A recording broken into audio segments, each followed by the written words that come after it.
The Blue Jays lose yet another game.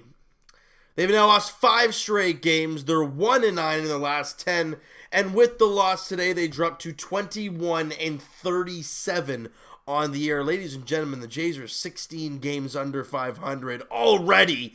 And we're not even 62 games into the year. We still have over 100 to go. And they're already 16 games under. Not very good if you're a Toronto Blue Jays fan. Let's break down this game because there's quite a few things I actually want to talk about. Number 1, Marcus Stroman wasn't that bad. Yeah, he had a tough first inning where he gave up an RBI single from Nolan Arenado and then a 2-run double from Daniel Murphy. And just like that's a 3-0 ball game. And we're like, man, that's tough in the first inning, the way this Blue Jays offense usually gets going. Which usually they either don't or they're late in ball games. We go to the bottom of the 5th inning. And this is where things get embarrassing. They had a single to center field. Okay? That's fine. It's a single, whatever. Jonathan Davis does not get his glove on the ground. Goes underneath his glove. Runner moves up to second base and he goes all the way to third. Ball gets into Biggio. He throws it to third. It bounces once past the defender and into the, I don't know if it went into the stands or if it went into the dugout. Nonetheless, a Little League inside the park home run with 2 errors on the play. It's embarrassing. It's like a flipping carousel. It's a carnival game here. The Jays looked awful. It was an embarrassing moment to watch that happen. And now you're down 4-0. You know, this is not Marcus Stroman's fault. Oh, he's probably watching this like, what the heck's going on here?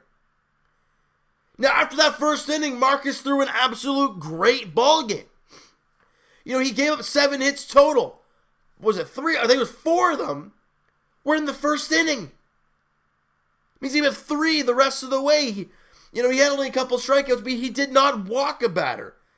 And yet he picks up the loss because of the defense being so shaky and the offense being nowhere to be found until the top of the 9th inning where they try some crazy comeback. It's sad. Watching Stroman go 7 strong innings, giving up 7 hits, 4 runs, 3 were earned, obviously, and 2 strikeouts and no walks. He pitched a pretty damn good game.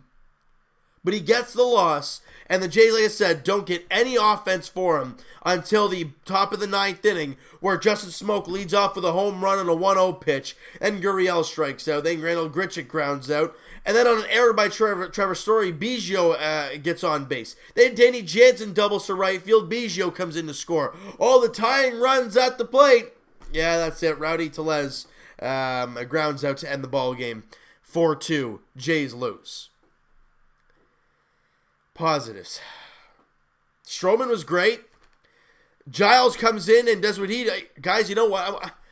I'm really on the fence about Ken Giles. Not if he's good or not, because we all know that he's been electric. But if they should keep him around or not. I understand.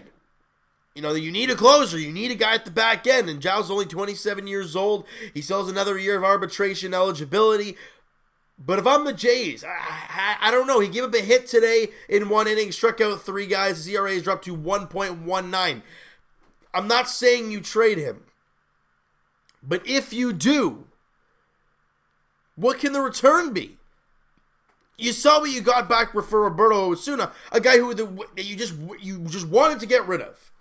You got Ken Giles, you got David Paulino, a possible half-decent arm on a big league team. And you got Hector Perez, a good young right-handed pitcher. So what can you get for a Ken Giles who is damn good this year, has always been good over his career in safe situations? You can get a lot, if I'm not mistaken. But I don't know. I personally would like to keep Ken Giles around, but if you were to move, you have to exercise the possibility, because This team sucks. And you guys have put it perfectly in quite a few of the comments, saying this. We expected this team to be bad. But I don't know if we expected this bad. Now, you can attest that to being, not healthy when your starting pitchers are not healthy. Obviously, Aaron Sanchez hasn't thrown, it feels like a complete game in quite some time. I don't mean 9 innings, I mean literally a complete outing for Aaron Sanchez. Matt Shoemaker went down with an injury there earlier in the season. Marcus Stroman's been great. Then Clayton Richard hasn't stayed healthy. Ryan Baracki hasn't pitched a game this year. So with inconsistent starting pitching and having Clay Buchholz come in, then go on the IL, then Edwin Jackson coming in and being absolutely abysmal, and then testing Ryan Fearben, he's atrocious. He goes back to the minor leagues. This team is all over the place. They don't have an identity. They don't have a consistent starting 5 in the rotation. You have Aaron Sanchez for right now. You have Marcus Stroman, who's been good. But after those two, who do you have? I mean, Edwin Jackson. The guy's an ERA of 13 in like 4 starts. That is downright atrocious. That can't happen if you want a team to be even half decent. Sorry, guys, a little stuffy here. I apologize. Trent Thorne's been all right, but he hasn't been anything too spectacular. But, I'll give Trent Thorne the benefit of the doubt. He's been healthy, and he's logged some innings for the Blue Jays. But they haven't shown any sort of consistency. The bats have been all over the place. Guys have not lived up to what the hope, I guess, for them. Danny Jansen, we kind of hope for that 250 range. Yes, he had an RBI, an RBI double there today. That's great to see, but he's only hitting 167. That's not very good whatsoever. Grichuk is down to 226. Justin Smoke's hitting 237. Yeah, he's starting to swing the bat a lot better as of late. It's good to see, but they're struggling so much.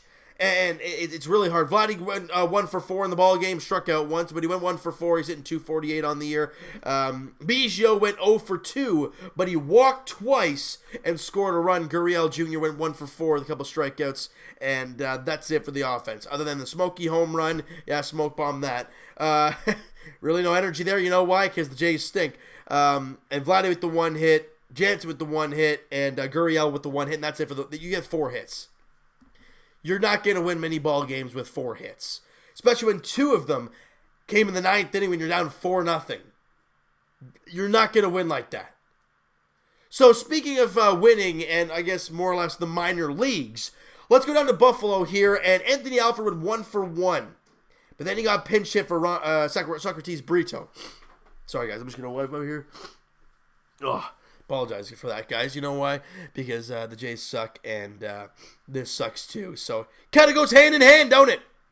But I don't know if Anthony Alford went down with an injury or what happened there.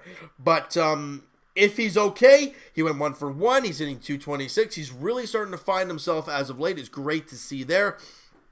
Hernandez with 1 for 3 with an RBI and a run score. But he's only hitting 250 down there. And nothing really, I guess, eye-opening if you're the Toronto Blue Jays down there in AAA Buffalo. Going on to AA, Forrest Wall continues to hit the ball very well. He was 1 for 4 with a run scored there today. Santiago Espinal went 2 for 3, got a couple RBIs, and had a walk. He's hitting 275 on the year. Riley Adams continues to swing the bat well, as has Forrest Wall. He went 1 for 3. He's hitting 313 down there in AA New Hampshire. And on the mound, we already talked about him there once in the video, Hector Perez. He had a rough start to the season, or a horrendous start to the season, but he's been great lately, and he continues that stretch there. Here, he went 6 innings, got 4 hits, 2 runs, only 1 was earned. He walked 2 guys and struck out 5. His ERA was in the 8s a little while ago, maybe like last month. It's down to 4.97, getting into more of the respectable number. Again, it's still not there yet, but it could continuously see him get better and better as the season goes on. It's great to see Hector Perez starting to take form for the Toronto Blue Jays there this season. Let's go down to the Dunedin Blue Jays, and Cal Stevenson didn't get a hit, struck out a couple times. Logan Warmoth went 1 for 4, struck out a couple times. The Dunedin Blue Jays overall had 14 strikeouts in that game. I don't know what the heck happened down there, but that's about that. And Ronnie Brito, is it Ronnie Brito? Or am I, hold on. Ronnie Brito. Ronnie Brito We talked about him.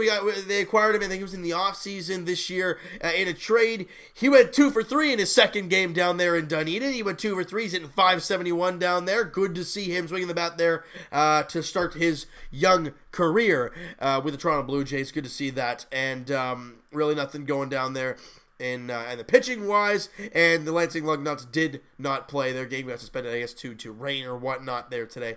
So that's it for the minor leagues. The Jays stunk. I know people, we're all sitting here and saying, is it 8 o'clock Sunday night yet? I mean, to be honest, I'm feeling the same way. And if you guys don't know what I'm talking about, where the heck have you been? Because 8 o'clock tomorrow, the Raptors play the Golden State Warriors in Game 2 of the NBA Finals. And we don't really care about what's going on with the Blue Jays there tomorrow. I hate to say it, but when you're 16 games, or is it 16 now or 17? I don't even... 16 games under 500 at the beginning of June, you're not playing well. You won 7 games all last month. You're third or fourth last in the entire big leagues. And the teams behind you are only a game or 2 back of you. The Jays, if they continue at this pace, could be dead last in the big leagues very soon. It's rough. I mean, and the finale of this series, I guess, is the only thing you can take from it. It goes tomorrow afternoon, 3:10 first pitch in Colorado. Aaron Sanchez on the mound for the Blue Jays. Antonio Senzatella is on the mound for the Colorado Rockies. And look, the Jays, look, listen to me here. Okay? Senzatella has an ERA of 5.81, a whip of 1.65. He's walked just about as many batters as he's struck out. Numbers-wise, he's not very good. So for the Blue Jays, who have not hit diddly squat, haven't pitched well, except for Marcus Stroman today, but then the bats go cold. That's what seems to happen with him on the mound. The Blue Jays don't give him any offense, and he pitches great. That's what we've seen. That's why his record's, 3-6, but an ERA of sub-3? That's what Jacob deGrom knows from last season. He barely won any games, but his ERA was under 2. It's stupid. And watching the Jays team out there, look, Aaron Sanchez, the question I have for tomorrow, will he pitch more than 5 innings? And not because he's getting rocked, but because his flipping fingers are all over the place. Can they stay together? Or is this fingernail going to be broken? Or is he going to get something going with his finger? I don't know what the heck's going to go on tomorrow with Aaron Sanchez. All he got to do is sit back, fingers crossed, nothing happens, and hey, I understand this Jays team is not very good. I get it. The draft is, I guess technically you're watching this video, it's 2:05 in the morning. It's very, very late. But the draft is technically, like I said, today is technically June 2nd. The game was on the 1st, though.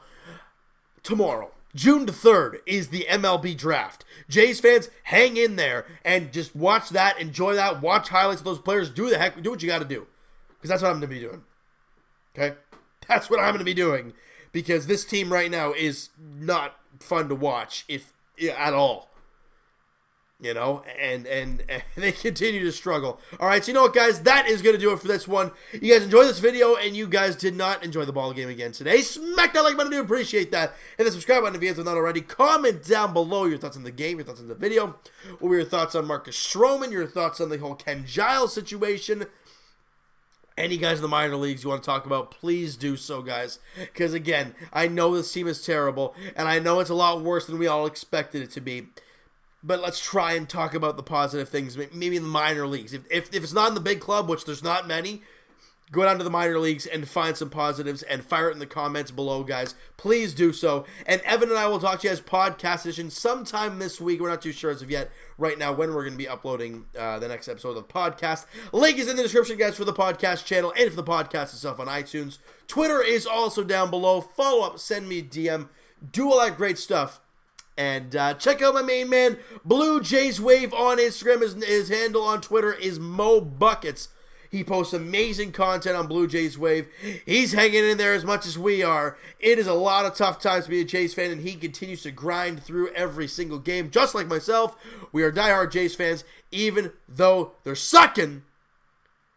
We got to be here and keep you guys posted on what's going on with this team, all right? Check him out, guys. Blue Jays Wave on Instagram, all right? And I will talk to you guys. I'll talk to you guys, Raptors Edition, tomorrow night as the Raptors play the Golden State Warriors in Game 2 of the NBA Finals at Scotiabank Arena. Like I said, 8 p.m. tip-off there at Scotiabank Arena. And as for the Toronto Blue Jays, they play the finale of that stupid series out there in Colorado. Aaron Sanchez, Antonio Senzatella on the mound for the Rockies. Their 3:10 first pitch. What the heck am I saying? First pitch at Coors Field. Thank you guys so much for listening and watching. I hope you guys enjoyed the video. We'll talk to you guys then.